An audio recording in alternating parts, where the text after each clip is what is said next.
Have you ever stared at an email or, a draft social media post and just deleted it? Not because it was illegal, but because you just knew the 3 days of drama that would follow was simply not worth the hassle. That feeling, that internal cost-benefit analysis, that is exactly what we're getting into today. Right. We are exploring that space where speech gets shut down, not by laws or government censors, but by something much quieter, by subtle, pervasive, and often seemingly polite social pressure. We're talking about the chilling effect. Precisely. So our mission for this deep dive is to take this stack of sources and really unpack that gap between what the law technically allows you to say and what people in the real world actually feel safe saying. We're going to look at how uncertainty itself, how anxiety and risk aversion have become maybe the most powerful regulators of speech today. And we should say a lot of the legal context we're drawing on is from UK and European law. It is, yeah, especially from the European Court of Human Rights. But the mechanisms we're discussing, the psychology of it, it's universal. It's about how institutions manage risk. And how individuals self-censor. That applies to any professional environment, anywhere in the world. So the goal here is to really understand why a piece of speech can be perfectly legal, yet so culturally and professionally risky that it just vanishes, and what that means for a healthy democracy. Let's get into it. Okay, so let's start with this central paradox. If you look at the actual law in, say, the UK, free speech seems pretty robustly defended. On paper it is. The courts draw lines, they protect difficult ideas. So if the legal framework is so solid, why do so many people feel like they're walking on eggshells? Well, because most people don't live their lives based on the latest Supreme Court ruling. No. They live their lives based on perceived risks. So when you stop looking at the law books and you start observing actual behavior, what gets canceled, what articles get pulled, what people just choose not to say, you see a whole different regulatory force at work. This is something else you mentioned. Exactly. When the rules, whether they're legal or just social, are vague, and the consequences aren't a fine, but say losing your job, people don't tiptoe up to the line. They stay well back. Miles back. They retreat into a zone of just maximum safety.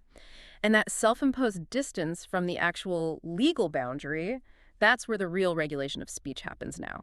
And we actually have a great working definition of this from the Index on Censorship. Yeah, it's a really clear one.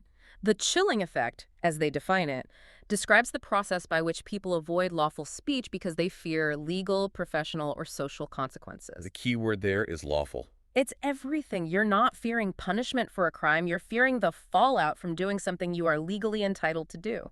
Which brings us to this idea of the quiet efficiency of self-censorship. Right. Because the sources argue that the best way to control speech isn't some big, obvious ban that just creates backlash. No, you just make people unsure. You manufacture uncertainty. Uncertainty is the fuel for it. Absolutely. Think about what makes you hesitate.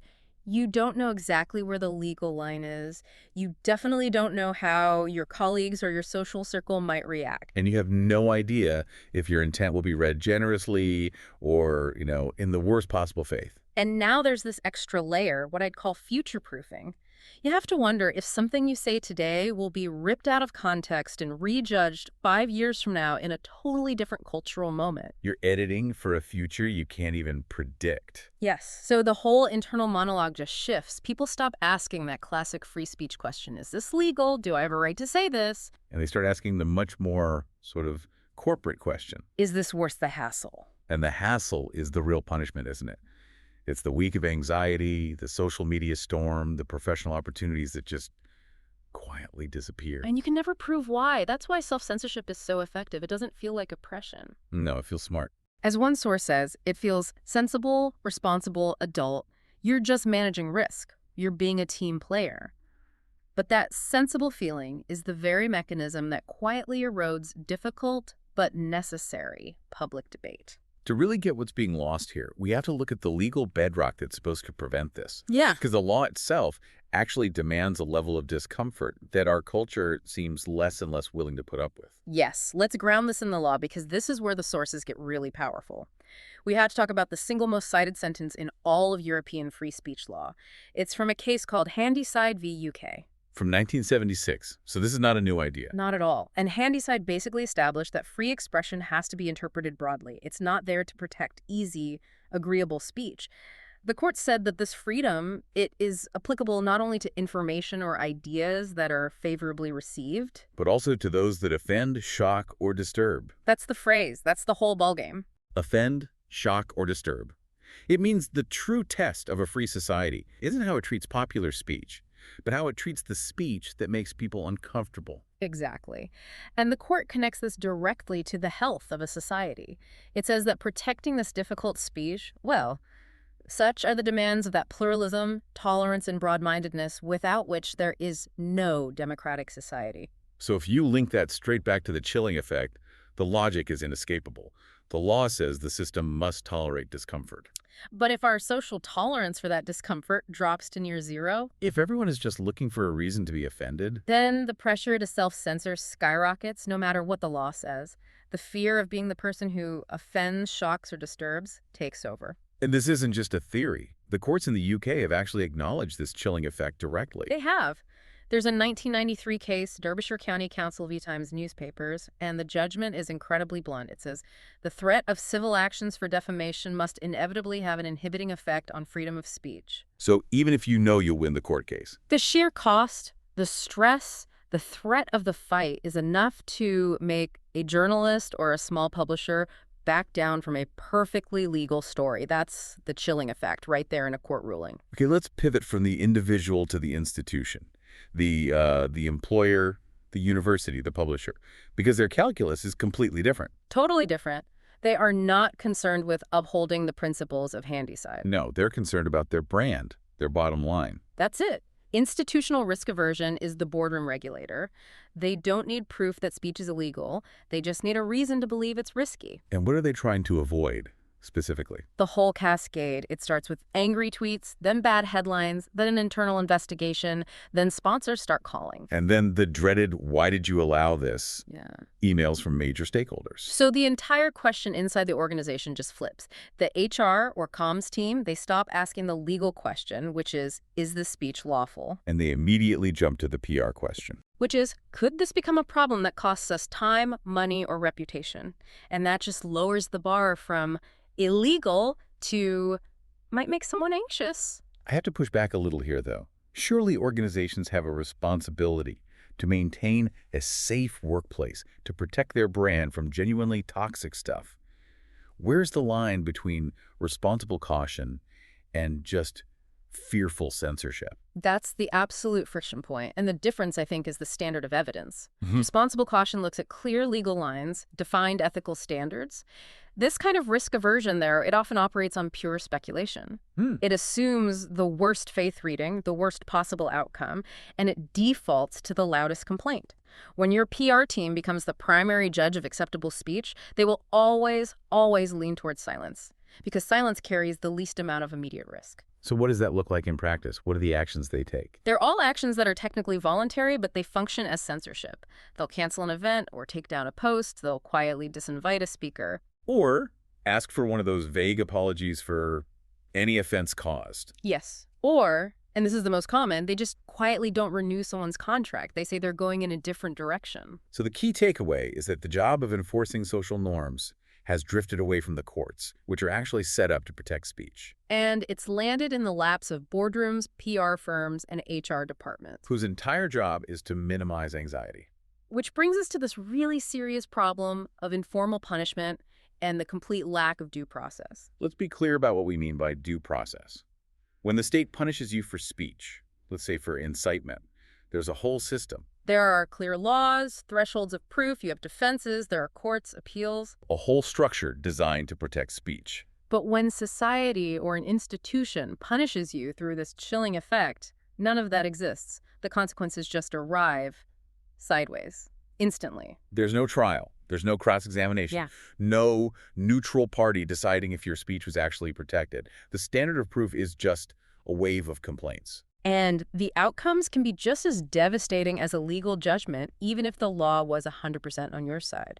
You get reputational damage, professional isolation. You get ghosted. Completely. And you get those career-ending euphemisms like, we've decided to reorganize. The law might say your speech is allowed, but your employer's risk assessment says, we'd just rather not deal with this person again. And because it's a business decision, it's almost impossible to challenge. Which leads to this great irony, our sources point out, the irony of vagueness. Yes, institutions think they're being safe by using these really broad, vague terms in their policies. Reasonable behavior, appropriate conduct, harmful communication. They think it will encourage moderation. And it does the exact opposite. Vagueness doesn't produce moderation, it produces anxiety. When the rules are fuzzy, power doesn't flow to clear standards. It flows to the person who feels the most offended. Or the most anxious, or the most exposed to risk. The more vague the rule, the more pressure there is to just appease the loudest voice. You don't get moderation, you get overcorrection, preemptive silence, lowest common denominator thinking. So what's the end result of all this? Speech isn't gone, but one of our sources has this perfect summary. It's now technically legal, culturally risky, institutionally discouraged, and unevenly enforced. And that unevenly enforced part is critical. It means that exercising your right to free speech has become selectively expensive. The hassle is a luxury tax. Exactly. And the silence falls disproportionately on those who can least afford to pay that tax. So who are we talking about? Who pays the price? It's junior staff, it's freelancers, adjunct professors, marginalized voices, anyone without a real safety net. They just can't absorb the professional damage. So the only people left speaking are the ones who are already powerful. Pretty much. The ones with huge platforms, ironclad job security, or who are just so successful they can absorb a reputational hit and keep going. And that fundamentally warps who gets to participate in the public square. Okay, so let's try to tie this all together. What does this mean for you, our listener, trying to navigate this? I think it means understanding the two different systems of control. You have outright censorship, regulation by law. That's obvious. It's easy to see, easy to fight. But this second system, the chilling effect, is so much more subtle. It feels, as the sources say, polite, procedural, reasonable, well-intentioned. It's regulation that's disguised as risk management. And that's why it's so hard to challenge. The response is always framed as a choice, not a ban. We didn't silence you, we just made a business decision. We just chose not to provide a platform for that view. It gives them perfect, plausible deniability. So when speech is regulated by law, we argue about rules in court. That's what the system is for. But when it's regulated by anxiety, people just stop talking. The debate never even happens. And the sources make a really compelling case that it's this second system, the regulation by fear, that's doing most of the work, and frankly, most of the harm to our public discourse right now. That is a really sobering thought about where things actually stand today. It is. And it leaves us with a final, provocative question for you to think about, one that builds directly on that handy side case.